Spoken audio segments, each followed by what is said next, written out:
आज आपण मोरीचं मटण बनवूया। काही जण ह्याला मुशी पण बोलतात। मार्केटमधून मोरी आणून ती स्वच्छ धुतली आणि त्याचे छोटे छोटे पीस बनवून घेतले।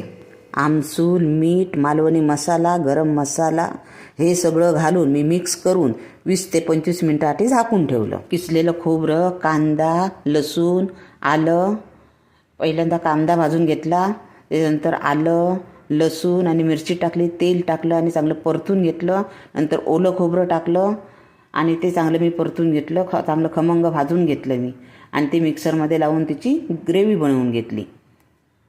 अशा प्रकारे ही बघा 25 मिनिटानंतर मी त्यात ही ग्रेव्ही घालून घेते। आपल्या आवडीनुसार आपण ही ग्रेव्ही घालून घ्यायची आहे आणि चांगले असे सगळे मिक्स करायची। अशा प्रकारे हे बघा, अशा प्रकारे मी फोडी केलेले आहेत मध्यम आकाराचे आणि हे पटकन शिजतं। आता फोडणीची तयारी, तेल घातलं, तेल गरम झालं, आता कांदा घालते। कांदा लालसर झाल्याच्या नंतर मी आता कोथिंबीर, कढीपत्ता, आलं आणि लसूण ठेचून जरासे टाकते आहे। फोडणीमध्ये हळद आणि लाल तिखट टाकल्यामुळे कलर चांगला दिसतो।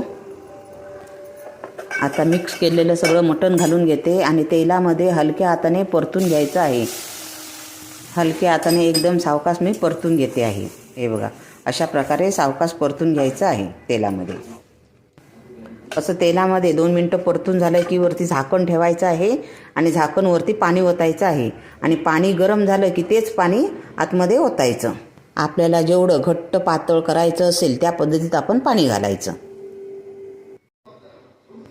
आता हे बघा 5 मिनटं मी मंद आचेवरती ठेवलं होतं। आता हे पाणी गरम झालं आहे। मी हे पाणी आतमध्ये ओतून घेतलं आणि परत एकदा हलक्या हाताने परतून घेते आहे। बघा, फोडी जशा तशा राहायला पाहिजेत।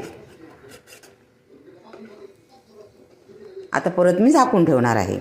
असं 2-3 वेळा झाकून ठेवणार आहे आणि मीडियम गॅसवरती मी 10 मिनटं शिजवून घेणार आहे। ते मटण चांगलं मुरायला पाहिजे, एकदम मस्त सुंदर छान लागतं आणि हे शिजतं पण पटकन। हे बघा, जशा तशा फोडी राहिल्या आहेत, अशा फोडी राहायला पाहिजेत। हे भाताबरोबर, भाकरीबरोबर खायला एकदम उत्तम लागतं। तुम्ही मोरीचं मावरं आणून अशा प्रकारे करून बघा, नक्की आवडेल तुम्हाला। आणि आवडलं तर माझा चॅनल पटकन सबस्क्राईब करा। आता हे आपलं मोरीचं मटण तयार झालेलं आहे। संपूर्ण व्हिडिओ बघितल्याबद्दल धन्यवाद।